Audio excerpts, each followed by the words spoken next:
guud ahaan dalkan Kenya gaar ahaan xaafadda Islii oo ay Soomaalidu ku badan tahay ayaa maanta si weyn loogu ciiday iyadoona dadweynaha xaafadda Islii ay salaada ku ogeen garoomada waaweyn ee kubadda cagta lagu ciyaaro maadaama masaajidada badankooda aysan awoodin inay qaadaan dadka ku dhaqan xaafadda Islii oo idil dhammaan ciidayaasha ayaa waxaa wajiyadooda laga dareemayay farxad aad u ballaaran waxaana ay sidoo kale isugu hambalyeynayeen ciida barakaysan ee Ciidul Adha qaar ka mid ah culimada Soomaaliyeed ee xaafadda Islii oo salaada dujinayay dadweynihii isu soo baxay ayaa waxay ka hadleen fadliga ciida iyagoona sidoo kale ugu baaqay ummaddu inay madowdo ilaahay naga dhaafo maalin baraka badan baynu joognaa ilaahay naga kumanka la xoreey ilaahay nagu daro ilaahay dhaxdeena maslaxa ha dhigo walaalnimadeena ilaahay soo celiyo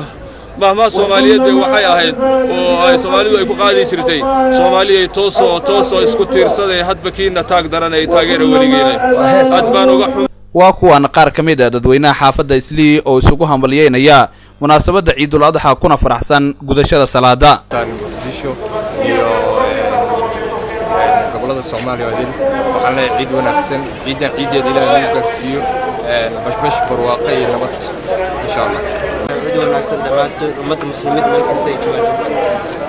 بين استعناء عيدة أو بشوش الوضع اللي نقاسيه ما أنت قاعد بيني مقالة النورو خاصة أو مقال حافظ إسلي وقضي حافظ إسلي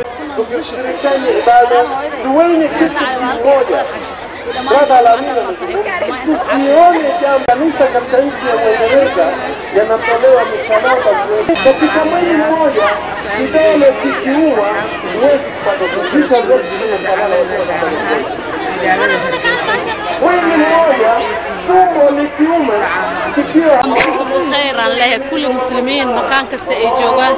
dadka islaamka waa salaamaya ummadda Soomaaliyeedna waxa Ilaahay uga baryeena ciideeda inay nabad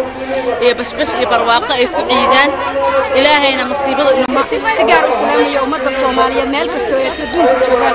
waxaan ka salaamaya oo kala asxaabtayda oo dhan inkastoo aan jecelahay isku meel ku ciidna dad duruufta noo suurtageliyay oo kala nool Yurub Mareykanka Soomaaliya